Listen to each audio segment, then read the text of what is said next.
NNPFC കണ്ടെത്താൻ നമുക്കറിയാം NNP-MP ഇവിടെ തന്നിട്ടുണ്ട്. NNP-MP minus net indirect tax ആണ് ഇതെന്ന് പറയുന്നത് NNPFC എന്ന് പറയുന്നത്. NNP-MP ഇവിടെ എത്ര കൊടുത്തിട്ടുള്ള 5000. ഇതെന്ന് പറയുന്നത് നാഷണൽ ഇൻകത്തിൽ നിന്ന് ഒരു ബേസിക് ആയിട്ടുള്ള ചോദ്യമാണ്. കാരണം മുന്നത്തെ എക്സാമുകളിൽ ഈ പറയുന്ന ഈ ഒരു GDP ഫാക്ടർ ക്വസ്റ്റ്യൻ ഒരുപാട് ചോദ്യങ്ങൾ വന്നിട്ടുണ്ട്. എന്താണ് ചോദ്യം എന്ന് പറയുന്നത്? ഫിസിക്കൽ ഡെഫിസിറ്റ് കണ്ടെത്തുക. Total expenditure minus revenue receipt plus non debt capital receipt ആണ് ഇതെന്ന് പറയുന്നത് ആക്ച്വലി ഫിസിക്കൽ ഡെഫിസിറ്റ് എന്ന് പറയുന്നത്.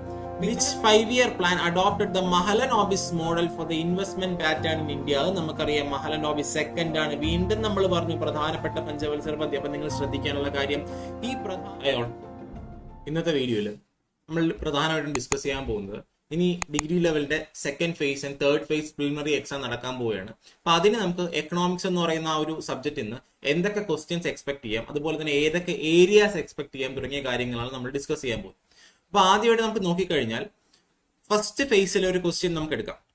ഫസ്റ്റ് ഫേസിൽ മോണിറ്ററി പോളിസിയായിട്ട് ബന്ധപ്പെട്ട ഒരു ചോദ്യം വന്നിട്ടുണ്ട്. Find out the instruments of monetary policy in India. ഇന്ത്യയിൽ മോണിറ്ററി പോളിസിയായിട്ട് ബന്ധപ്പെട്ട ഒരു ഇൻസ്ട്രുമെന്റ്സ് വന്നിട്ടുണ്ട്. അപ്പൊ അതുകൊണ്ട് തന്നെ മോണിറ്ററി പോളിസി എന്നൊരു ചോദ്യം നെക്സ്റ്റ് ഫേസിൽ എക്സ്പെക്ട് ചെയ്യാം. മോണിറ്ററി പോളിസി എന്ന് പറയുമ്പോൾ അത് എന്തിന്റെ കീഴിൽ വരുന്നതാണ്? RBIയും RBIയുടെ ഫംഗ്ഷൻസിന്റെയും കീഴിൽ വരുന്നതാണ്. മനസ്സിലായല്ലോ? അപ്പൊ RBIയുടെ ഫംഗ്ഷൻസിന്റെ കീഴിൽ വരുന്നതാണ് മോണിറ്ററി പോളിസി എന്ന് പറയുന്നത്. അപ്പൊ RBIയുടെ ഫംഗ്ഷൻസിന്റെ കീഴിൽ വരുന്നത് കൊണ്ട് തന്നെ RBIയുടെ ഫംഗ്ഷൻസ് എന്നൊരു ചോദ്യം നമുക്ക് പ്രതീക്ഷിക്കാം. RBIയുടെ ഫംഗ്ഷൻസിനകത്താണ് മോണിറ്ററി പോളിസി വരുന്നത്. മോണിറ്ററി പോളിസിയിൽ നിന്ന് മാത്രം ഒരു ചോദ്യം പ്രതീക്ഷിക്കാം. അതുപോലെ തന്നെ RBIയുടെ ഫംഗ്ഷൻസിൽ നിന്നൊരു ചോദ്യം നമുക്ക് വേണമെങ്കിൽ പ്രതീക്ഷിക്കാവുന്നതാണ്. അപ്പൊ നമ്മുടെ സിലബസിനകത്ത് RBI ആൻഡ് ഇറ്റ്സ് ഫംഗ്ഷൻസ്, അതിനകത്തുള്ള മോണിറ്ററി പോളിസി നിന്നാണ് കൂടുതൽ ചോദ്യങ്ങൾ വരുന്നത്. അത് കൂടാതെ RBIയുടെ ഫംഗ്ഷൻസ് നിന്നും ചോദ്യങ്ങൾ വരുന്നുണ്ട്. അപ്പോ നമുക്ക് മുൻ വർഷങ്ങളിലെ പ്രിലിമിനറിയിൽ ഇതുപോലത്തെ എങ്ങനത്തെ ചോദ്യങ്ങൾ വന്നിട്ടുണ്ടെന്ന് നോക്കാം. ഇവിടെ ചോദിച്ചിട്ട് എന്താണ്? താഴെ പറയുന്നവയിൽ മോണിറ്ററി പോളിസി ഇൻസ്ട്രുമെന്റ്സ് ഏതൊക്കെയാണെന്ന് ഐഡന്റിഫൈ ചെയ്യുക. അപ്പൊ താഴെ തന്നിട്ടുള്ളവയിൽ മോണിറ്ററി പോളിസി ഇൻസ്ട്രുമെന്റ്സ് ഏതൊക്കെയാണെന്ന് ഐഡന്റിഫൈ ചെയ്യുക എന്നുള്ളതാണ് ഇവിടെ ചോദ്യം. കണ്ടല്ലോ? അപ്പൊ അതിനകത്ത് നമുക്കറിയാം, നമ്മൾ ഓൾറെഡി യൂട്യൂബിൽ ഡിസ്കസ് ചെയ്തതാണ്. നമ്മുടെ എൻട്രിയുടെ യൂട്യൂബ് ചാനലിൽ തന്നെ നമ്മൾ ഡിസ്കസ് ചെയ്തു. MSF അതുപോലെ തന്നെ SLR ഇത് രണ്ടുമാണ് മോണിറ്ററി പോളിസി ഇൻസ്ട്രുമെന്റ്സ് എന്നുള്ള കാര്യം നമ്മൾ ഓൾറെഡി ഡിസ്കസ് ചെയ്ത് കഴിഞ്ഞാൽ അല്ലെ? അപ്പൊ അതുകൊണ്ട് തന്നെ മറ്റ് ഇൻസ്ട്രുമെന്റ്സിനെ പറ്റി നമുക്ക് അറിഞ്ഞിരിക്കണം. അടുത്ത തവണ അത്തരത്തിലൊരു ചോദ്യം വന്നാൽ നമുക്ക് എഴുതാൻ പറ്റണം. അപ്പൊ മറ്റ് ഇൻസ്ട്രുമെന്റ്സ് ഏതൊക്കെയാണ് എന്നുള്ള കാര്യം നമ്മൾ അറിഞ്ഞിരിക്കണം. അപ്പൊ അതിന്നൊരു എക്സ്പെക്ടഡ് ക്വസ്റ്റ്യൻസ് ആയിട്ട് നമുക്ക് പ്രതീക്ഷിക്കാവുന്ന ഒരു എക്സ്പെക്ടഡ് ക്വസ്റ്റ്യൻ ആയിട്ട് പറയാവുന്നതാണ് താഴെ പറയുന്നവയിൽ മോണിറ്ററി പോളിസി ഇൻസ്ട്രുമെന്റ്സ് അല്ലാത്തത്. അല്ലെങ്കിൽ വേണമെങ്കിൽ ഇങ്ങനെ ചോദിക്കാം, ക്വാണ്ടിറ്റേറ്റീവ് മോണിറ്ററി പോളിസി ഇൻസ്ട്രുമെന്റ് ഏത്, ക്വാളിറ്റേറ്റീവ് മോണിറ്ററി പോളിസി ഇൻസ്ട്രുമെന്റ് ഏതെന്നൊരു ചോദ്യം വരാം. അപ്പോഴാണ് നമുക്ക് എന്താണ് ക്വാണ്ടിറ്റേറ്റീവ് ഇൻസ്ട്രുമെന്റ്സ്, ഏതൊക്കെയാണ് വരുന്നത്, ഏതൊക്കെയാണ് ക്വാളിറ്റേറ്റീവ് ഇൻസ്ട്രുമെന്റ്സ് എന്ന് നമുക്ക് അറിയാം. അപ്പൊ എന്തൊക്കെയാണ് ക്വാണ്ടിറ്റേറ്റീവ് ഇൻസ്ട്രുമെന്റ്സിനകത്ത് വരുന്നത്? അപ്പൊ നമുക്ക് വേഗത്തിലൊന്ന് നോക്കാം. ക്വാണ്ടിറ്റേറ്റീവ് ഇൻസ്ട്രുമെന്റ്സിനകത്ത് വരുന്ന എന്തൊക്കെയാണ്?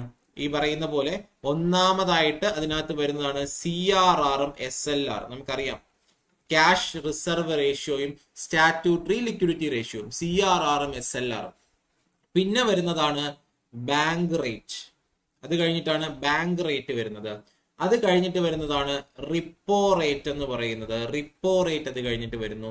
അതുപോലെ തന്നെ റിവേഴ്സ് റിപ്പോ റേറ്റ് അത് കഴിഞ്ഞിട്ട് വരുന്നുണ്ട്. പിന്നെ വരുന്നതാണ് മാർജിനൽ സ്റ്റാൻഡിങ് ഫെസിലിറ്റി, അല്ലെങ്കിൽ നമ്മളിപ്പോ ഈ ക്വസ്റ്റ്യനിൽ ഉണ്ടായിരുന്ന MSF റേറ്റ്. അതുപോലെ തന്നെയാണ് സ്റ്റാൻഡിങ് ഡെപ്പോസിറ്റ് ഫെസിലിറ്റി, അതായത് സ്റ്റാൻഡിങ് ഡെപ്പോസിറ്റ് ഫെസിലിറ്റി SDF എന്ന് പറയുന്ന സംഗതി. ഇത് കൂടാതെ ഓപ്പൺ മാർക്കറ്റ് ഓപ്പറേഷൻസ്, തുറന്ന വിപണി പ്രവർത്തനങ്ങൾ, OMO എന്നൊക്കെ അറിയപ്പെടുന്നുണ്ട്. അപ്പോ നിങ്ങളുടെ അടുത്ത തവണത്തെ ഒരു ക്വസ്റ്റ്യനിൽ വേണമെങ്കിൽ ചോദിക്കാം, താഴെ പറയുന്നവയിൽ RBIയുടെ ക്വാണ്ടിറ്റേറ്റീവ് മോണിറ്ററി പോളിസി ഇൻസ്ട്രുമെന്റ്സ് ഏതൊക്കെയാണ്? ഈ താഴെ പറയുന്ന 7 എണ്ണവും ഈ പറയുന്ന എല്ലാം തന്നെ ക്വാണ്ടിറ്റേറ്റീവ് ഇൻസ്ട്രുമെന്റ്സ് അല്ലെങ്കിൽ ക്വാണ്ടിറ്റേറ്റീവ് ടൂൾസ് ആണ്. CRRഉം SLRഉം bank rate, repo rate, reverse repo, marginal standing facility, standing deposit facility, open market operation. അപ്പൊ അങ്ങനെ ഒരു ചോദ്യം വേണമെങ്കിൽ നമ്മുടെ അടുത്ത് ചോദിക്കാം.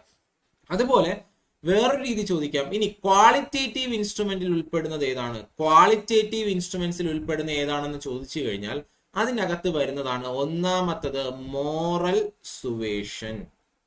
ഓക്കെ, രണ്ടാമത്തത് ഡയറക്റ്റ് ആക്ഷൻ, മൂന്നാമത്തത് കൺസ്യൂമർ ക്രെഡിറ്റ് റെഗുലേഷൻ. നാലാമത്തത് റേഷനിങ് ഓഫ് ക്രെഡിറ്റ്. അഞ്ചാമത്തത് മാർജിൻ റിക്വയർമെന്റ്. അപ്പൊ നോക്കിയേ, ക്വാണ്ടിറ്റേറ്റീവും ക്വാളിറ്റേറ്റീവും. അപ്പൊ നമുക്ക് എക്സ്പെക്ട് ചെയ്യാവുന്ന ഒരു ക്വസ്റ്റ്യൻ ആണ്. താഴെ പറയുന്നവയിൽ ക്വാണ്ടിറ്റേറ്റീവ് ഇൻസ്ട്രുമെന്റ്സ് ഏതൊക്കെയാണ്, താഴെ പറയുന്നവയിൽ ക്വാളിറ്റേറ്റീവ് ഇൻസ്ട്രുമെന്റ്സ് ഏതൊക്കെയാണെന്ന് ചോദിക്കും. അപ്പൊ മുകളിൽ പറഞ്ഞിട്ടുള്ളതെല്ലാം തന്നെ ക്വാണ്ടിറ്റേറ്റീവ് ടൂൾസ് ആണ് അല്ലെങ്കിൽ ഇൻസ്ട്രുമെന്റ്സ് ആണ് മോണിറ്ററി പോളിസിയുടെ. താഴെ പറയുന്നതെല്ലാം ക്വാളിറ്റേറ്റീവ് ആണ്. അപ്പൊ ഇങ്ങനെ ഒരു ചോദ്യം നമുക്ക് വേണമെങ്കിൽ അടുത്ത ഘട്ടത്തിൽ നമുക്ക് പ്രതീക്ഷിക്കാവുന്ന ഒരു ചോദ്യമാണ്. ഓക്കെ അല്ലേ? അപ്പൊ ഇത് ചോദിച്ചത് കൊണ്ട് തന്നെ ഇനി നമുക്ക് മുൻവർഷങ്ങളിലെ പ്രിലിമിനറി ചോദ്യ പേപ്പറുകൾ ഒന്ന് അനലൈസ് ചെയ്ത് നോക്കിക്കഴിഞ്ഞാൽ ഈ പറയുന്ന RBIയുടെ ഇൻസ്ട്രുമെന്റ്സിനെ പറ്റി ഒരുപാട് ചോദ്യങ്ങൾ വന്നിട്ടുണ്ട്. അതിൽ ഒന്നാണ് bank rate, variable reserve requirement, open market operation. ഈ താഴെ പറയുന്നവയിൽ RBIയുടെ മേജർ ഇൻസ്ട്രുമെന്റ്സ്, ക്രെഡിറ്റ് കൺട്രോൾ അല്ലെങ്കിൽ മോണിറ്ററി പോളിസിയുടെ ഭാഗമായിട്ടുള്ള മേജർ ഇൻസ്ട്രുമെന്റ്സ് ഏതെന്ന് ഐഡന്റിഫൈ ചെയ്യാം. നേരത്തെ ചോദിച്ച ചോദ്യം പോലെ തന്നെയാണ്. താഴെ പറയുന്നവയിൽ മോണിറ്ററി പോളിസി ഇൻസ്ട്രുമെന്റ്സ് ഏതൊക്കെയാണ്? ഇവിടെ RBI എന്നും കൂടെ ചേർത്തിട്ടുണ്ടെന്നേ ഉള്ളൂ. അപ്പൊ താഴെ പറയുന്നവയിൽ RBIയുടെ ക്രെഡിറ്റ് കൺട്രോൾ അല്ലെങ്കിൽ ഈ പറയുന്ന പോലെ RBIയുടെ പിന്നെ മോണിറ്ററി പോളിസി ഇൻസ്ട്രുമെന്റ്സ് ഏതൊക്കെയാണ്? നമ്മൾ പറഞ്ഞു ബാങ്ക് റേറ്റും വേരിയബിൾ റിസർവ് റിക്വയർമെന്റ് CRRഉം SLRഉം ഓപ്പൺ മാർക്കറ്റ് ഓപ്പറേഷൻ. ഇത് മൂന്നും ശരിയാണ് അല്ലെ? ഇത് മൂന്നും കറക്റ്റ് ആണ്. അപ്പൊ ഇവിടുത്തെ ആൻസർ എന്ന് പറയുന്നത് വിച്ച് സ്റ്റേറ്റ്മെന്റ് ആർ കറക്റ്റ് എന്ന് ചോദിച്ചാൽ ഓൾ ആർ കറക്റ്റ് ആണ്. അപ്പോ ഇങ്ങനൊരു ചോദ്യം നമുക്ക് മുൻവർഷ പ്രിലിമിനറി എക്സാമിന് വന്നിട്ടുണ്ട്. അപ്പോ നമ്മള് ഈ ഒന്നാം ഘട്ട പ്രിലിമിനറി എക്സാമിന്റെ അതേ ഒരു മാതൃകയിലുള്ള ചോദ്യമാണ്. അപ്പൊ അതുകൊണ്ട് ഇത്തരത്തിലുള്ള ചോദ്യങ്ങൾ നമുക്ക് ഇനിയും പ്രതീക്ഷിക്കാം. ദെൻ അതുപോലെ വേറൊരു ക്വസ്റ്റ്യൻ നോക്കി, റിപ്പോ റേറ്റുമായിട്ട് ബന്ധപ്പെട്ട് അതിനകത്തുള്ള ഓരോ സാധനങ്ങളെ പറ്റിയും ചോദ്യങ്ങൾ വന്നിട്ടുണ്ട്. ഇത് മുൻവർഷത്തെ പ്രിലിമിനറി എക്സാമിന് റിപ്പോ റേറ്റ് എന്താണ്, റിപ്പോ റേറ്റ് എന്താണ്, അല്ലെങ്കിൽ റിപ്പോ റേറ്റുമായിട്ട് ബന്ധപ്പെട്ട ചോദ്യങ്ങളാ. Repo rate is lower than the bank rate, നമുക്കറിയാം. അപ്പോൾ അങ്ങനെ ഒരു സ്റ്റേറ്റ്മെന്റ് അവിടെ വന്നു, കണ്ടല്ലോ. Repo rate is lower than bank rate, repo rate bank റേറ്റിനേക്കാളും കുറവാണ്. രണ്ടാമത്തെ സ്റ്റേറ്റ്മെന്റ് വായിച്ചു നോക്കിയേ, it is always higher than reverse repo rate, കണ്ടല്ലോ. അപ്പൊ അങ്ങനെയൊക്കെ വന്നതുകൊണ്ട് തന്നെ വേണമെങ്കിൽ നമുക്ക് വേറൊരു ചോദ്യം പ്രതീക്ഷിക്കാം. താഴെ തന്നിട്ടുള്ള റേറ്റുകളിൽ ഏറ്റവും വലുതേത്, ഏറ്റവും ചെറുതേത്? അങ്ങനെ ഒരു ചോദ്യം നമുക്ക് പ്രതീക്ഷിക്കാവുന്നതല്ലേ രണ്ടാം ഘട്ടത്തിലും മൂന്നാം ഘട്ടത്തിലും. അപ്പൊ നിങ്ങൾ അവിടെ പഠിച്ചിട്ട് പോകാനുള്ളതാണ്. ഏറ്റവും വലിയ റേറ്റുകൾ നമ്മൾ പഠിക്കുന്നതിൽ ഏറ്റവും വലിയ റേറ്റ് എപ്പോഴും ഏതായിരിക്കും? ബാങ്ക് റേറ്റ് ആയിരിക്കും ഏറ്റവും വലിയ റേറ്റ്. ബാങ്ക് റേറ്റിനോട് തുല്യമായിരിക്കും MSF, മാർജിനൽ സ്റ്റാൻഡിംഗ് ഫെസിലിറ്റി. നമ്മൾ പറഞ്ഞതല്ലേ, ഇപ്പൊ ഏറ്റവും വലിയ റേറ്റ് ബാങ്ക് റേറ്റ് ആയിരിക്കും. ബാങ്ക് റേറ്റിനോട് തുല്യമായിരിക്കും MSF എന്നുള്ള കാര്യം അറിഞ്ഞിരിക്കാം. ഇനി ഇത് കഴിഞ്ഞിട്ടായിരിക്കും എന്ത് വരിക? ഈ ബാങ്ക് റേറ്റും MSFും കഴിഞ്ഞ് തൊട്ട് താഴെ വരുന്ന റേറ്റ് ആണ് റിപ്പോ റേറ്റ്. അപ്പൊ ഒന്നാമത്തെ സ്റ്റേറ്റ്മെന്റ് നോക്കി, it is always lower than the bank rate. ശരിയല്ലേ? ബാങ്ക് റേറ്റിനെക്കാളും താഴെയാണ് റിപ്പോ വരുന്നത്. ഇവിടെ റിപ്പോനെ പറ്റിയാണ് ചോദ്യം ചോദിച്ചിരിക്കുന്നത്. ഇനി അത് കഴിഞ്ഞിട്ട് വരുന്ന റേറ്റ് ആണ് SDF, നമ്മൾ പഠിച്ചു, സ്റ്റാൻഡിംഗ് ഡെപ്പോസിറ്റ് ഫെസിലിറ്റി. അത് കഴിഞ്ഞിട്ടാണ് എന്ത് വരുന്നത്? റിവേഴ്സ് റിപ്പോ റേറ്റ് വരുന്നത്. അപ്പൊ രണ്ടാമത്തെ statement is always higher than the reverse repo അല്ലെ? റിപ്പോ റേറ്റ് റിവേഴ്സ് റിപ്പോനെക്കാളും കൂടുതലാണ്. ശരിയാണ്. ഒന്നും രണ്ടും ഇവിടെ ശരിയാണ്. മനസ്സിലായല്ലോ? അപ്പൊ ഇങ്ങനെ ഒരു ചോദ്യം വേണമെങ്കിൽ ചോദിക്കാം. ഇവിടെ രണ്ട് സ്റ്റേറ്റ്മെന്റുകൾ കൊടുത്തുകൊണ്ട് ഞാൻ പറയുകയാണ്, കാരണം ഇങ്ങനെയും ഒരു ചോദ്യം നമുക്ക് എക്സ്പെക്ട് ചെയ്യാം. കാരണം റിപ്പോ ഈ തന്നിട്ടുള്ള റേറ്റുകളിൽ ഏറ്റവും വലുത് ഏതാണ്, ഏറ്റവും ചെറുത് ഏതാണ് എന്നുള്ള കാര്യങ്ങൾ നമുക്ക് ചോദിക്കാനുള്ള സാധ്യതയുണ്ട്. ഇനി it focuses on short term financial need. അടുത്ത മൂന്നാമത്തെ സ്റ്റേറ്റ്മെന്റ് പറയുന്നത് നോക്കി, ഇത് ഷോർട്ട് ടേം ഫൈനാൻഷ്യൽ നീഡിനാണ്. റിപ്പോ എന്ന് പറഞ്ഞാൽ അതെ വളരെ കുറഞ്ഞ കാലം, 3 മാസമൊക്കെയാണ് അതിന്റെ കാലാവധി എന്ന് പറയുന്നത്. ഓവർനൈറ്റ്, ഒരു രാത്രി മുതൽ 3 മാസം വരെ. ശരിയാണ്. 1, 2, 3 ശരിയാണ്. No collateral is involve when it is charged. നമ്മൾ പഠിച്ചിട്ടുള്ളതാണ്.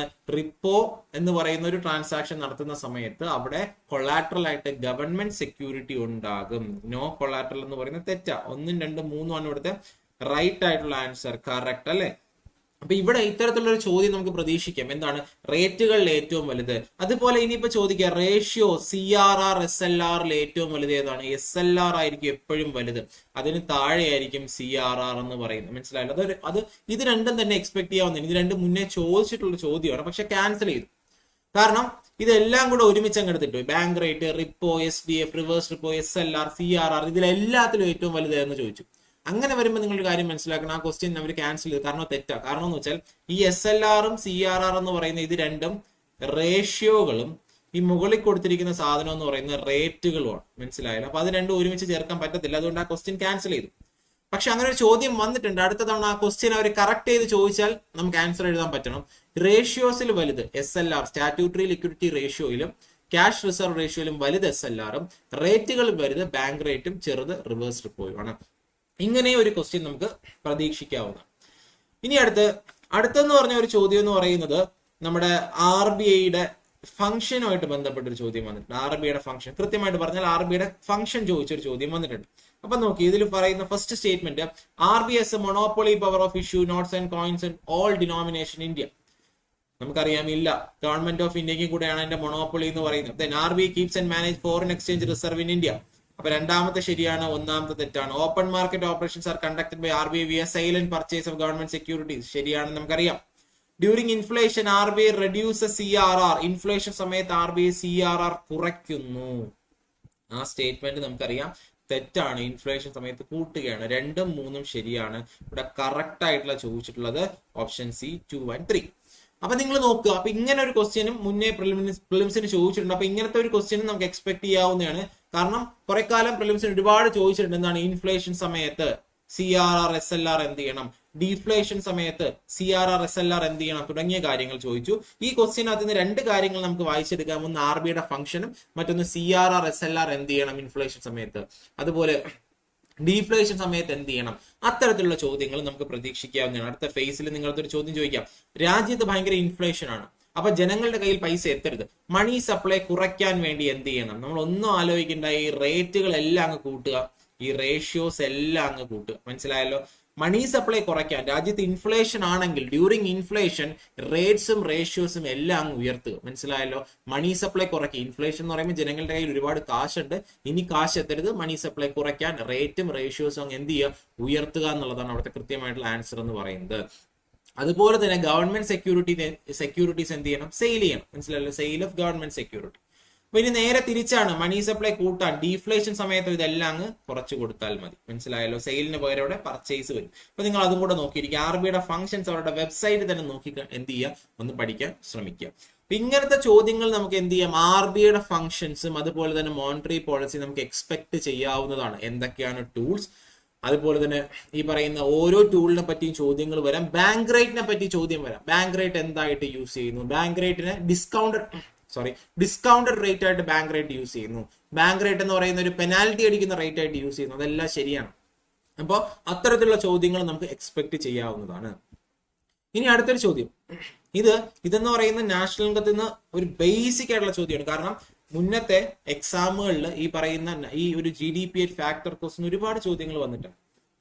കൂടുതലും ഫോർമുലാസ്, അതായത് ഈ പറയുന്ന GDP, GNP, NNP തുടങ്ങിയ ഫോർമുലാസിനെ ബേസ് ചെയ്ത ചോദ്യങ്ങൾ വന്നിട്ടുള്ളത്. GDP ഫാക്ടർ കോസ്റ്റ് കണ്ടെത്താനാണ് ഒരു ചോദ്യം വന്നിട്ടുള്ളത്.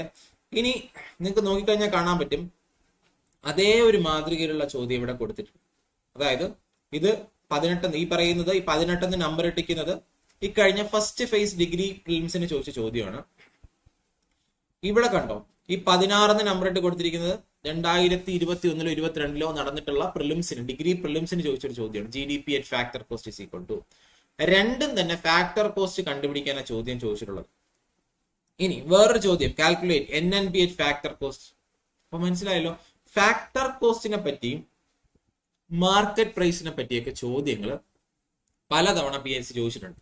അടുത്ത് നോക്കിയേ, GDP factor cost is equal to. അപ്പൊ നമ്മളിപ്പം തന്നെ ഫസ്റ്റ് ഫേസ് എക്സാമിന് കൂടാതെ മുന്നേ നടന്ന പ്രിലിമിനറി എക്സാമിൽ നിന്ന് GDP factor cost is equal to ഒരു ചോദ്യം, NNP factor cost is equal to, അതുപോലെ GDP factor cost is equal to 3 ചോദ്യങ്ങൾ ആ ഫസ്റ്റ് ഫേസ് പ്രിലിംസിനെ കൂടാതെ ഫാക്ടർ കോസ്റ്റ് എന്ന ചോദ്യം വന്നത്. അപ്പൊ ഫാക്ടർ കോസ്റ്റും മാർക്കറ്റ് പ്രൈസും പലതവണ എന്ത് ചെയ്തിട്ടുണ്ട്, PSC ആവർത്തി ചോദിച്ചിട്ടുണ്ട്. അപ്പൊ സെക്കൻഡ് ഫേസിലും തേർഡ് ഫേസിലും അതിനൊരു ചോദ്യം വരാൻ സാധ്യത ഭയങ്കര കൂടുതലാണ്. ഇതൊരു പ്രീവിയസ് ഇയർ ക്വസ്റ്റ്യൻ തന്നെയാണ് ആക്ച്വലി. മനസ്സിലായല്ലോ? അപ്പൊ നിങ്ങൾ ഓർത്തിരിക്കുക, എന്തിന്റെ കൂടെ ഫാക്ടർ കോസ്റ്റും അതുപോലെ ഫാക്ടർ കോസ്റ്റ് കണ്ടുപിടിക്കാൻ ചോദിച്ചാലും factor cost is equal to നമുക്ക് അറിയാവുന്നതാണ്. ഫാക്ടർ കോസ്റ്റ് കണ്ടുപിടിക്കാൻ വേണ്ടി market price minus net indirect tax, അതായത് MP minus net indirect tax ചെയ്യുമ്പോൾ നമുക്ക് ഫാക്ടർ കോസ്റ്റ് കിട്ടും. നിങ്ങളിവിടെ ഈ ഫോർമുല മാത്രം പഠിച്ചു വെച്ചിട്ട് കാര്യമില്ല, ചിലപ്പോൾ വേറെ രീതിയിലായിരിക്കും ചോദിക്കുന്നത്. അപ്പൊ അതായത് നമുക്കിവിടെ നോക്കാനുള്ള കാര്യം എന്ന് വെച്ച് കഴിഞ്ഞാൽ, ഫസ്റ്റ് നിങ്ങൾ മനസ്സിലാക്കുക, first formula factor cost is equal to market price minus net indirect tax. Okay, അതായത് F C is equal to M P minus net indirect tax. ചിലപ്പോൾ ചോദിക്കുന്നത് G D P F C is equal to എന്തായിരിക്കും? G D P M P minus net indirect tax എന്നായിരിക്കും. അപ്പൊ ഈ net indirect ടാക്സിനെ പറ്റി വേണമെങ്കിൽ ചോദ്യം ചോദിക്കാം. നെറ്റ് ഇൻഡയറക്ട് ടാക്സ് എന്ന് വെച്ചാൽ ഇൻഡയറക്ട് ടാക്സ് മൈനസ് സബ്സിഡീസ്. ഇത് മുന്നേ ചോദിച്ചിട്ടുണ്ട്, ഇൻഡയറക്ട് ടാക്സ് മൈനസ് സബ്സിഡീസ്. ഇനി ഇവിടെ ചോദിക്കാവുന്ന മറ്റു ചോദ്യങ്ങൾ എന്തൊക്കെയാണ്? ഇവിടുന്ന് ചോദിക്കാവുന്ന ചോദ്യങ്ങൾ എന്ന് പറയുന്നത് ഇനിയിപ്പോ എന്താണ്? ഗ്രോസ് ഡൊമസ്റ്റിക് പ്രോഡക്റ്റ്, അതായത് ജി ഡി പിയിൽ നിന്ന് ഗ്രോസ് നാഷണൽ പ്രോഡക്റ്റ് എത്താൻ എന്ത് ചെയ്യണം? Plus NFIA. ആ ഒരു ഫോർമുലയും കൂടെ നമ്മൾ അറിഞ്ഞിരിക്കണം. അത് വേണമെങ്കിൽ ചോദിക്കാം. ജി ഡി പിയിൽ നിന്ന് GNP എത്താൻ NFIA. NFIA എന്ന് വെച്ചാൽ എന്താ? Net factor income from abroad. അപ്പൊ വേണമെങ്കിൽ അങ്ങനെ ഒരു ചോദ്യം ചോദിക്കാം. ഇതൊരു ഫോർമുല, ഇത് വേറൊരു ഫോർമുല, മനസ്സിലല്ല. അപ്പൊ ജി ഡി പിയിൽ നിന്ന് GNPയിലോട്ട് എത്താൻ എന്ത് ചെയ്യണം? Net factor income from abroad കൂട്ടി കൊടുക്കുക, ആഡ് ചെയ്യുക. മനസ്സിലായല്ലോ? ആഡ് ചെയ്യുക. അപ്പൊ ആ ഒരു കാര്യം നമ്മൾ എന്ത് ചെയ്യുക? അറിഞ്ഞിരിക്കുക. ഇനി അതിനുശേഷം അടുത്ത് ചെയ്യാനുള്ള ഒരു ഫോർമുല എന്ന് പറയുന്നത് ഗ്രോസ് ഡൊമസ്റ്റിക് പ്രോഡക്റ്റ്. അതിൽ നിന്ന് നമുക്ക് എന്ത് ചെയ്യണം? നെറ്റ് ഡൊമസ്റ്റിക് പ്രോഡക്റ്റിലോട്ട് എത്തണം. NDPയിലോട്ട് എത്തണമെങ്കിൽ നമ്മൾ എന്ത് ചെയ്യണം? ഗ്രോസ് ഡൊമസ്റ്റിക് പ്രോഡക്റ്റിൽ നിന്ന് നെറ്റ് ഡൊമസ്റ്റിക് പ്രോഡക്റ്റിലോട്ട് എത്തണമെങ്കിൽ മൈനസ് ഡിപ്രീസിയേഷൻ, അതിൽ നിന്ന് തേയ്മാനം കുറയ്ക്കണം. മനസ്സിലായല്ലോ? Minus depreciation. അപ്പൊ ഇത്തരത്തിലുള്ള ഫോർമുലാസ് എല്ലാം തന്നെ നിങ്ങളൊന്ന് നോക്കിയിട്ട് പോവുക. അടുത്ത ലെവൽ എക്സാമിന് ഇത്തരത്തിലുള്ള ഫോർമുലാസിന് ചോദ്യങ്ങൾ വരും. കാരണം എന്ന് വെച്ച് കഴിഞ്ഞാൽ ഇവിടെ നോക്കിയേ, ഇതെന്ന് പറയുന്ന മുൻവർഷത്തെ പ്രിലിംസിന്, ഡിഗ്രി പ്രിലിംസിന് ചോദിച്ചൊരു ചോദ്യമാണ്. ഇതെന്ന് പറയുന്ന 3 ഫോർമുലാസ് അപ്ലൈ ചെയ്യാൻ പറ്റുന്ന ഒരു ചോദ്യമായിരുന്നു. GDP at ഫാക്ടർ കോസ്റ്റ് അത് കണ്ടെത്തുക. താഴത്തു നിന്നുള്ള ഏതൊക്കെ ഫോർമുല വർക്ക്ഔട്ട് ചെയ്യുമ്പോഴാണ് നമുക്ക് GDP at ഫാക്ടർ കോസ്റ്റ് കിട്ടുന്നത് എന്ന് നോക്കിക്കഴിയുമ്പോൾ നമുക്ക് മനസ്സിലാകുന്നത് ഇവിടെ ഓപ്ഷൻ ബി ആണ് റൈറ്റ് ആയിട്ടുള്ള ആൻസർ എന്ന് പറയുന്നത്. ഇവിടെ നോക്കിയേ, NNP at മാർക്കറ്റ് പ്രൈസ്. ഓരോ ഫോർമുലയായിട്ട് നമുക്ക് ചെയ്തു നോക്കണം. ഇവിടെ NNP at market price, NNP MP, NNP at market price plus depreciation എന്നാ പറയുന്നത്. അതിന്റെ കൂടെ ഡിപ്രീസിയേഷൻ ആഡ് ചെയ്യുമ്പോൾ നമ്മൾ പറഞ്ഞു, ഡിപ്രീസിയേഷന്റെ കാര്യം പറഞ്ഞപ്പോ എന്താ പറഞ്ഞത്? GDP ഡിപ്രീസിയേഷൻ കുറച്ചാൽ NDP ആവും. അപ്പൊ NDPയുടെ കൂടെ ഡിപ്രീസിയേഷൻ കൂടിയാൽ അത് GDP ആകണ്ടേ? അല്ലെങ്കിൽ എന്താണ് ഈ പറയുന്ന പോലെ Nന്റെ കൂടെ ഡിപ്രീസിയേഷൻ കൂടിയാൽ അത് G ആകണം. അപ്പൊ ഇവിടെ നോക്കി, NNP പ്ലസ് ഡിപ്രീസിയേഷൻ എന്ന് പറയുന്നത് എന്തായിട്ട് മാറും? അത് GNP MP ആയിട്ട് മാറും. വേറൊന്നും വ്യത്യാസം വരില്ല. ഈ നെറ്റ് എന്നുള്ളത് ഗ്രോസ് ആയിട്ട് മാറും. നെറ്റ് എന്നുള്ളത് ഗ്രോസ് ആയിട്ട് മാറും. മൈനസ് NFIA, അതിൽ നിന്ന് NFIA കുറയ്ക്കുകയാണെങ്കിൽ, നമ്മളിവിടെ പഠിച്ചതാണ്, GDPയുടെ കൂടെ NFIA കൂട്ടിയാൽ GNP ആകും, GNPയുടെ NFIA കുറച്ചാൽ GDP ആകണം. GNP MP മൈനസ് NFIA എന്താകും? GDP MP ആകും.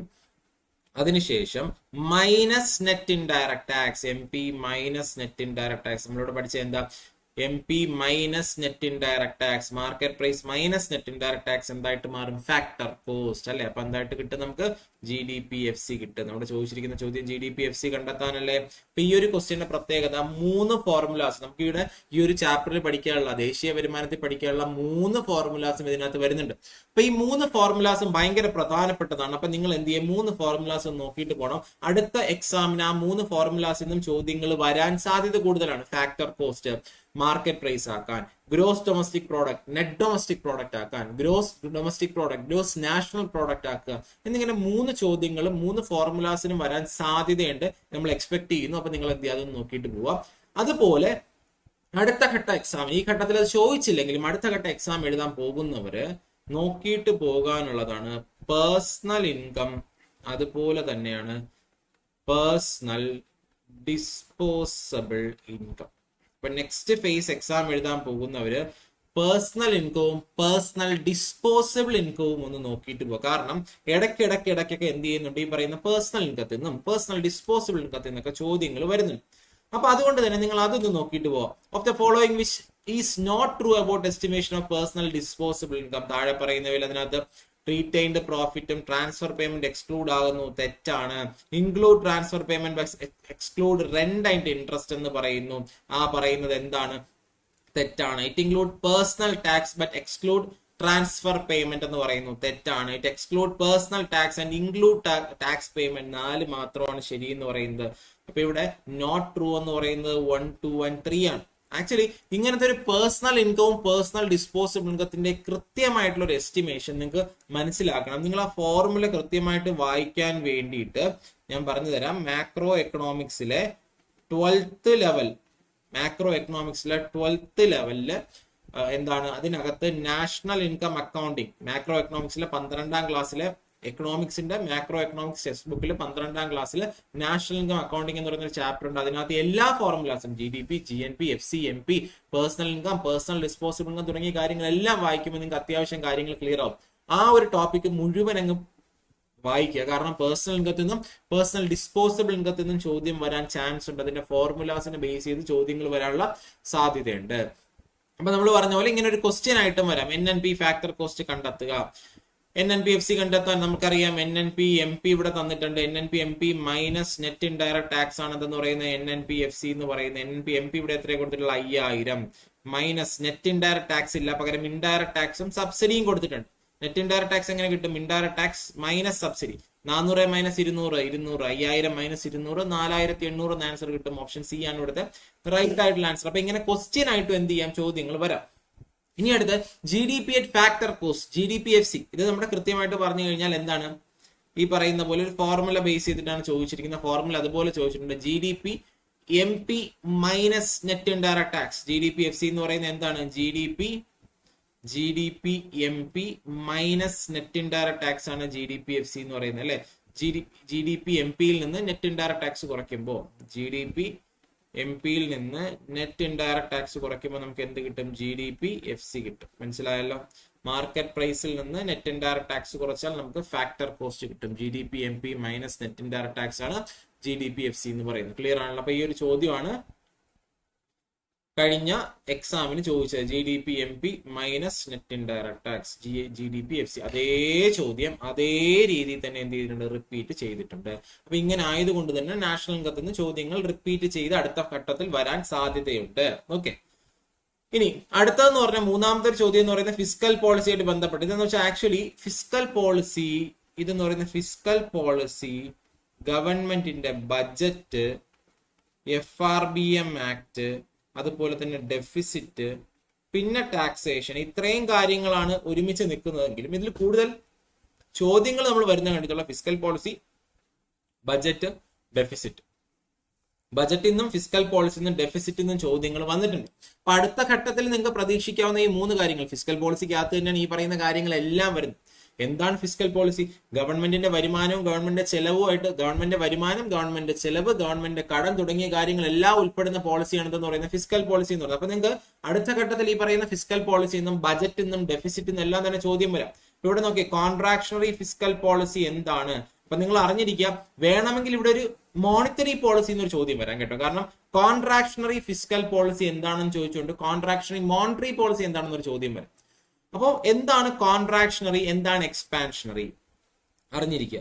കോൺട്രാക്ഷണറി എന്ന് പറയുമ്പോൾ ജനങ്ങളുടെ കയ്യിലെ പൈസ കുറയുന്നു, എക്കണോമിയിൽ പൈസ കുറയുന്നു, ജനങ്ങളുടെ കയ്യിലെ പൈസ ഗവൺമെന്റ് അബ്സോർബ് ചെയ്തുകൊണ്ട് പോകുന്നു, അല്ലെങ്കിൽ ജനങ്ങളുടെ കയ്യിലെ എക്കണോമി കോൺട്രാക്ട് ആകുന്നു, ചുരുങ്ങുന്നു, ജനങ്ങളുടെ കയ്യിലെ പൈസ കുറയുന്ന ഒരു അവസ്ഥയാണ് കോൺട്രാക്ഷണറി എന്ന് പറയുന്നത്. അത് ഫിസ്ക്കൽ പോളിസി ആകാം, മോണിറ്ററി പോളിസി ആകാം. ഇപ്പൊ കോൺട്രാക്ഷണറി ഫിസ്ക്കൽ പോളിസി എന്ന് വെച്ചാൽ ഗവൺമെന്റിന്റെ നടപടി കൊണ്ട് ജനങ്ങളുടെ കയ്യിലെ പൈസ കുറയുന്നു. കോൺട്രാക്ഷണറി മോണിറ്ററി പോളിസി എന്ന് വെച്ചാൽ RBIയുടെ നടപടി കൊണ്ട് ജനങ്ങളുടെ കയ്യിലെ പൈസ കുറയുന്നു. അതുപോലെ തന്നെയാണ് എക്സ്പാൻഷണറി. എക്സ്പാൻഷണറി എന്ന് പറയുമ്പോൾ ജനങ്ങളുടെ കയ്യിലോട്ട് എത്തുന്ന പൈസയുടെ അളവ് കൂടുന്നു, അതിനെയാണ് എക്സ്പാൻഷൻ. അത് മോണിറ്ററി പോളിസി ആകാം, ഫിസ്ക്കൽ പോളിസി ആകാം. മനസ്സിലായല്ലോ. അപ്പൊ ഇവിടെ കോൺട്രാക്ഷണറി ഫിസ്ക്കൽ പോളിസിയുടെ ഭാഗമായിട്ട് നിങ്ങൾ ആലോചിക്കുക. ഇവിടെ പറയുന്നതെന്ന് വെച്ച് കഴിഞ്ഞാൽ ഗവൺമെന്റ് സ്പെൻഡിങ് കുറയുകയും നികുതി നിരക്ക് കൂട്ടുകയും ചെയ്യുമ്പോഴാണ് ഗവൺമെന്റ് കോൺട്രാക്ഷണറി ഫിസ്ക്കൽ പോളിസി നടപ്പിലാക്കുന്നത്. എങ്ങനെയാണ്? അതായത് ഗവൺമെന്റ് ചിലവുകൾ കുറയ്ക്കും. ഗവൺമെന്റ് ചിലവുകൾ കുറയ്ക്കുമ്പോൾ ജനങ്ങളുടെ കയ്യിലോട്ട് എത്തുന്ന കാശിന്റെ അളവ് കുറയുന്നു, അല്ലെ? ഇനി ഗവൺമെന്റ് നികുതികൾ കൂട്ടുമ്പോൾ ജനങ്ങൾ അവരുടെ കയ്യിലെ കൂടുതൽ കാശ് ഗവൺമെന്റിന് കൊടുക്കണം. രണ്ടും നിങ്ങളൊന്ന് ആലോചിക്കും. ഫസ്റ്റ് ഗവൺമെന്റ് ചെലവ് കുറയ്ക്കുന്നു, ജനങ്ങളുടെ കയ്യിലെടുക്കുന്ന കാശ് കുറയുന്നു. അപ്പൊ അവിടെ നിന്ന് കിട്ടുന്ന കാശിന്റെ അളവ് കുറഞ്ഞു. ഗവൺമെന്റ് നികുതി കൂട്ടുമ്പോഴോ ജനങ്ങൾ കൂടുതൽ കാശ് നികുതിയായിട്ട് കൊടുക്കണം. അപ്പൊ ജനങ്ങളുടെ കയ്യിലെ കൂടുതൽ കാശ് ഗവൺമെന്റിലോട്ട് പോയി. അപ്പൊ ക്ലിയർ ആയില്ലേ? ഈ രണ്ട് സംഗതിയും വഴി എന്ത് ചെയ്യുന്നുണ്ട്? എക്കണോമി ഒന്ന് ചുരുങ്ങുന്നു. കാരണം ജനങ്ങളുടെ കയ്യിലെ കാശ് ഗവൺമെന്റിലോട്ട് പോവുകയാണ്. അപ്പൊ ഇവിടെ ചോദിച്ചിരിക്കുന്ന ഗവൺമെന്റ് എന്തൊക്കെ നടപടികളിലൂടെയാണ് കോൺട്രാക്ഷണറി ഫിസ്ക്കൽ പോളിസി നടപ്പിലാക്കുന്നത്? ലോവർ ഗവൺമെന്റ് സ്പെൻഡിങ്ങും ഹയർ ടാക്സസും. അപ്പൊ നമുക്ക് വേറൊന്ന് എക്സ്പെക്ട് ചെയ്യാം. എന്ത് എക്സ്പെക്ട് ചെയ്യാവുന്നതാണ്? നമുക്ക് എക്സ്പാൻഷണറി ഫിസ്ക്കൽ പോളിസിയിൽ ഗവൺമെന്റ് എന്ത് ചെയ്യും? അത് ഹയർ ഗവൺമെന്റ് സ്പെൻഡിങ് കൂട്ടുന്നു, ലോവർ ടാക്സസ് കുറയ്ക്കുന്നു. മനസ്സിലായല്ലോ? അപ്പൊ എക്സ്പാൻഷണറി ചോദിച്ചുകൊണ്ട് അല്ലെങ്കിൽ കോൺട്രാക്ഷണറി ചോദിച്ചുകൊണ്ട് വേണമെങ്കിൽ എക്സ്പാൻഷണറി ചോദിക്കാം. മനസ്സിലായല്ലോ. ഇനി വേറൊരു രീതി ചോദിക്കാം, കോൺട്രാക്ഷണറി മോണിറ്ററി പോളിസിയിൽ ഗവൺമെന്റ് എന്ത് ചെയ്യുന്നു, അല്ലെങ്കിൽ RBI എന്ത് ചെയ്യുന്നു? അതായത് മോണിറ്ററി പോളിസിയിൽ കോൺട്രാക്ട് ചെയ്യാന്ന് വെച്ചാൽ ചുരുങ്ങുക, ജനങ്ങളുടെ കയ്യിലോട്ടുള്ള കാശ് കുറയുന്നു. അതിന് വേറെ രീതി പറഞ്ഞാൽ മണി സപ്ലൈ കുറയുന്നു. അവിടെ എന്ത് ചെയ്യുന്നുണ്ട്, റേറ്റുകൾ കൂട്ടുന്നു, പിന്നെ റേഷ്യോസ് കൂട്ടുന്നു, ഗവൺമെന്റ് സെക്യൂരിറ്റി സെയിൽ ചെയ്യുന്നു. നമ്മൾ നേരത്തെ പറഞ്ഞില്ലേ, അത് തന്നെയാണ് സംഭവം. കോൺട്രാക്ഷണറി എന്ന് വെച്ചാൽ ജനങ്ങളുടെ കയ്യിലോട്ട് വരുന്ന കാശ് കുറയുന്നു, എക്സ്പാൻഷണറി എന്ന് വെച്ചാൽ ജനങ്ങളുടെ കയ്യിലോട്ട് വരുന്ന കാശ് കൂടുന്നു. അത്രേ ഉള്ളൂ. സിമ്പിൾ ആയിട്ട് എന്ത് ചെയ്താൽ മതി, നിങ്ങളൊന്ന് ആലോചിച്ച് നോക്കിയാൽ മതി, നിങ്ങൾക്ക് കിട്ടും എന്തൊക്കെ പ്രവർത്തനം ചെയ്യുമ്പോഴാണ് ജനങ്ങളുടെ കയ്യിലെ കാശ് കുറയുന്നതെന്നുള്ള കാര്യം നിങ്ങൾ എന്ത് ചെയ്താൽ മതി, നോക്കിയാൽ മതി. ഇനി അടുത്ത് ഇതിൽ നിന്ന് മറ്റു ക്വസ്റ്റ്യൻസ് വരാവുന്നതാണ് ഫിസ്ക്കൽ ഡെഫിസിറ്റ്.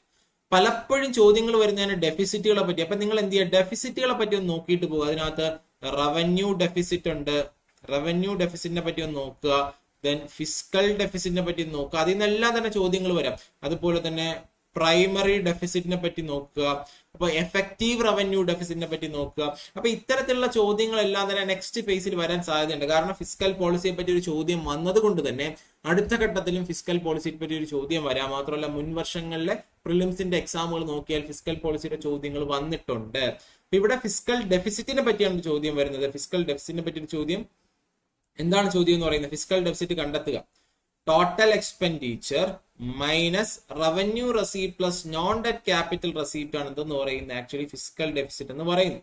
അപ്പൊ ഇതിനെപ്പറ്റി പഠിക്കാൻ വേണ്ടി, ഡെഫിസിറ്റുകളെ പറ്റി നോക്കാൻ വേണ്ടി നേരത്തെ നമ്മൾ പറഞ്ഞ അതേ ടെക്സ്റ്റ് ബുക്ക് എടുക്കുക. ഏതാ, മാക്രോ 12th NCERT എക്കണോമിക്സിലെ മാക്രോ എക്കണോമിക്സ് എടുത്തതിന് ശേഷം അതിനകത്ത് എന്താണ് നമ്മുടെ ഈ പറയുന്ന ഗവൺമെന്റ് ബജറ്റും അതുപോലെ എക്കണോമി എന്ന് പറയുന്ന ഒരു ചാപ്റ്റർ ഉണ്ട്, ഗവൺമെന്റ് ബജറ്റ് ആൻഡ് എക്കണോമി. അതിനകത്ത് ബജറ്റിനെ പറ്റി അതുപോലെ ഡെഫിസിറ്റുകളെ പറ്റി തുടങ്ങിയ ചോദ്യങ്ങൾ വന്നിട്ടുണ്ട്. അപ്പൊ നിങ്ങൾ എന്ത് ചെയ്യുക, ആ ഒരു പോർഷൻസ് എന്ത് ചെയ്യുക, ഒന്ന് വായിച്ചു നോക്കുക. ഓക്കെ.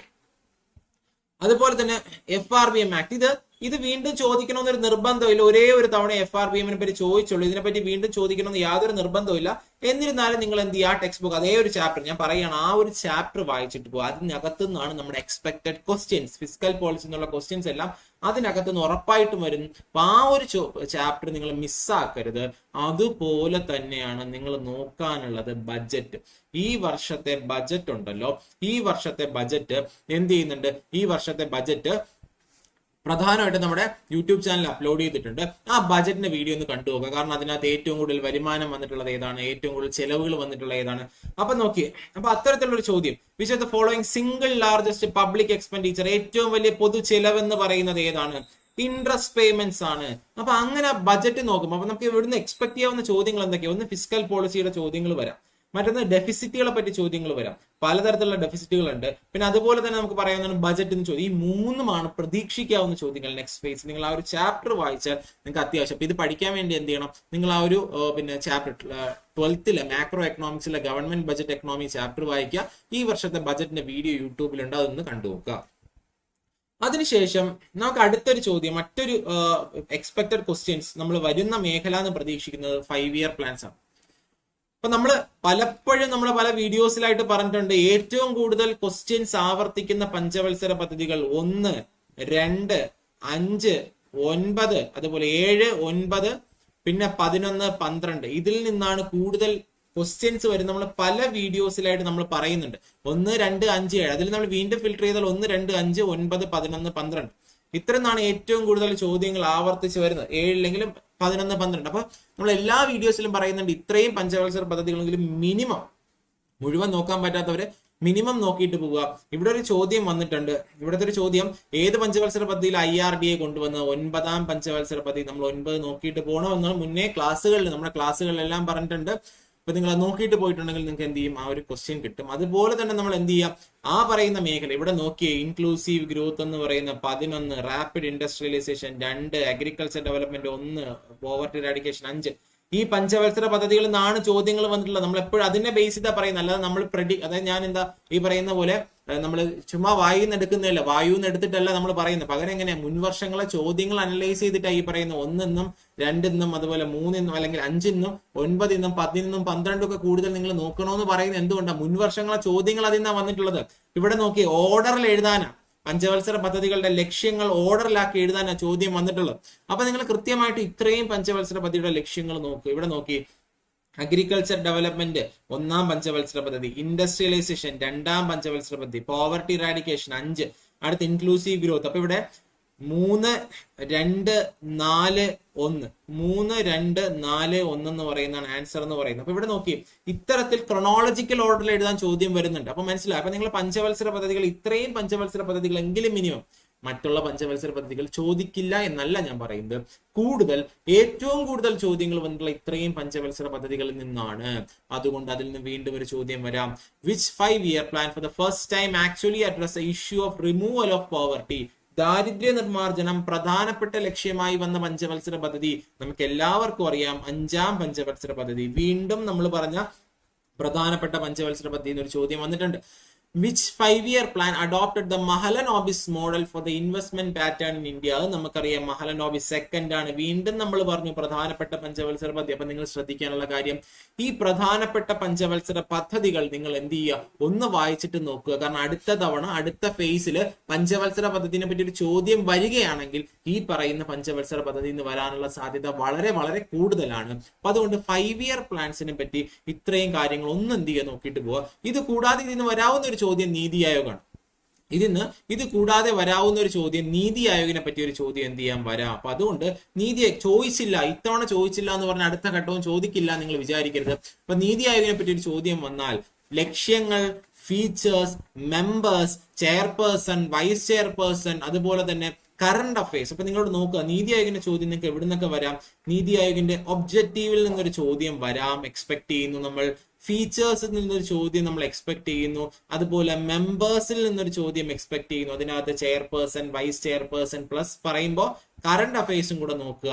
പിന്നെ നമ്മൾ നീതി ആയോഗിൽ നിന്ന് പ്രതീക്ഷിക്കുന്നത് ഇൻഡൈസസ് ഉണ്ടല്ലോ, school education quality index, health index, അതുപോലെ multi dimensional poverty index must ആയിട്ട് നിങ്ങൾ എന്ത് ചെയ്യാൻ നോക്കുക. അപ്പൊ നീതി ആയോഗ് പഠിക്കുമ്പോൾ objectives, features, members, indices plus current അഫയേഴ്സും കൂടെ എന്ത് ചെയ്യാൻ നോക്കുക. അപ്പൊ നിങ്ങൾ ഇത്തവണ നീതി ആയോഗ് ചോദിച്ചില്ല എന്ന് പറഞ്ഞ അടുത്തവണ നീതി ആയോഗ് ചോദിക്കില്ല എന്ന് വിചാരിക്കരുത്, ചോദിക്കാം. ഇവിടുത്തെ ആൻസർ ഇതാണ്. ഇത് നിങ്ങൾ പഠിക്കുമ്പോൾ കൂടുതലും അതിന് നീതി ആയോഗിന്റെ വെബ്സൈറ്റിനെ ആശ്രയിച്ച് പഠിക്കാൻ വേണ്ടി ഒരു ശ്രമം നടത്തുക. കാരണം വെബ്സൈറ്റിൽ നിന്നാണ് കൂടുതൽ ചോദ്യങ്ങൾ വരുന്നത് നമ്മൾ കണ്ടിട്ടുള്ളത്. ഓക്കെ അല്ലേ?